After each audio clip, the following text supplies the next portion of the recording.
Up next on 21st Century Home, meet a developer with some lofty goals. We've evolved to what we think the public wants for the future. Then go back down to earth for the state-of-the-art in straw bale. Don't leave home without directions from the web. And fashion accessories for the chic geek.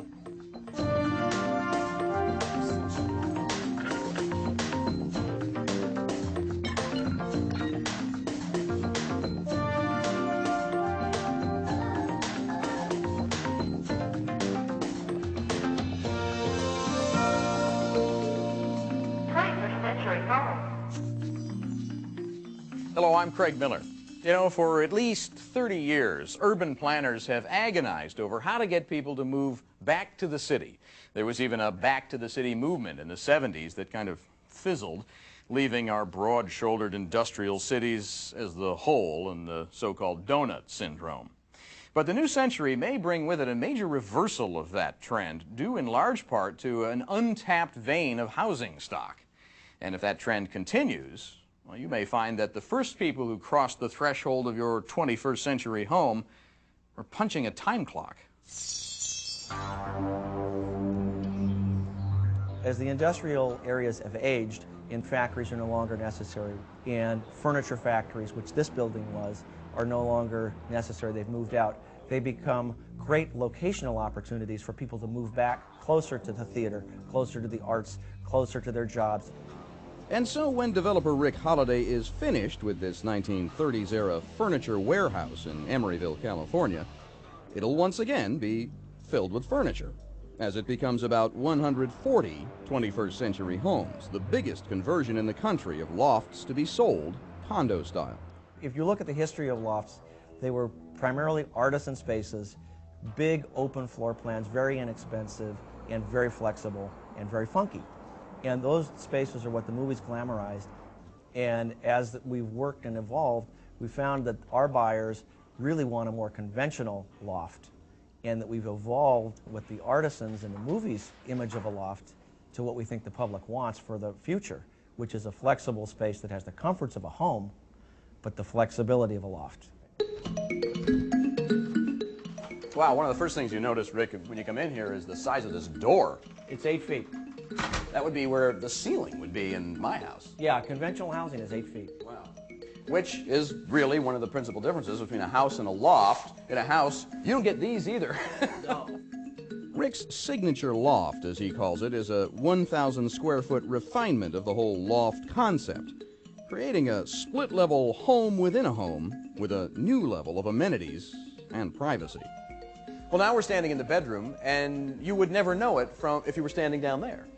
No, this is the mid-level of the 3 levels that we have in the unit. And from the living room area, you cannot see if the bed's unmade or you have a messy desk up here. Right. And the height of this platform was established to do just that. For that reason. Just for that reason, yeah.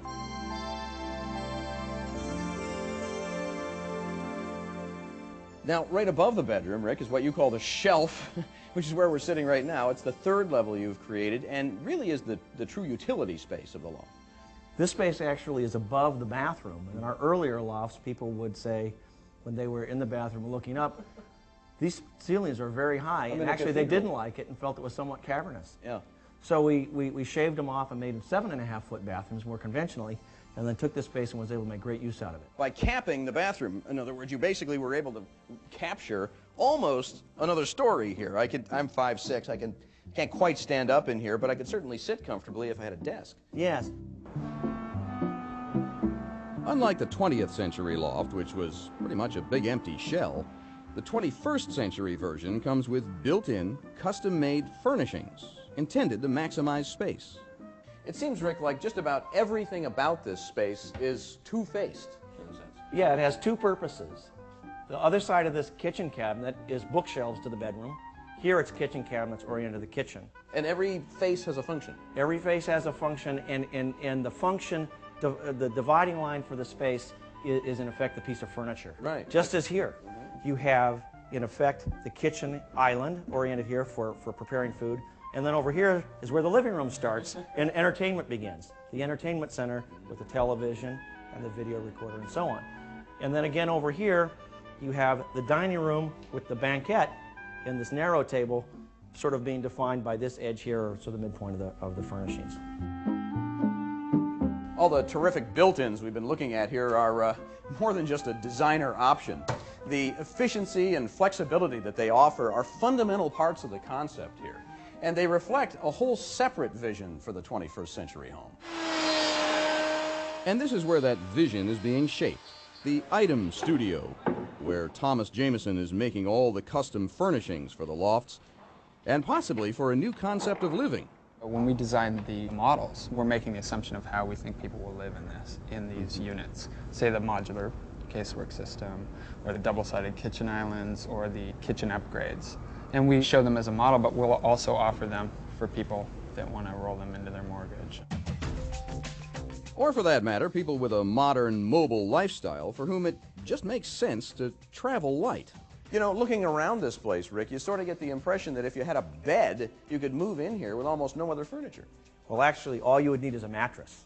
This bed's built in. The bed's built in too? And lenders are willing to finance built-in furnishings as part of an upgrade fold package. that right into the mortgage. Correct. But many people will say, what I would call loft aficionados, will turn their nose up at our product and say, that's not a loft, it's a condominium with high ceilings.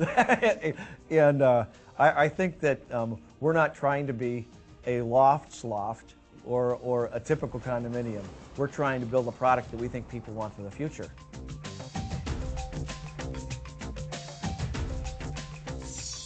Well, apparently they do, because when Rick Holliday held a block party to unveil his lofts in Emeryville, 1,000 people showed up. Now they're working on phase 3. On an adjacent lot, they're building new lofts from the ground up to complement the old warehouse. Well, old factories can provide housing stock, so can old farms for that matter. When we come back, we'll plant the seeds for the next generation of straw bale homes. It's starting to look like a house, like something we could really live in. And did you know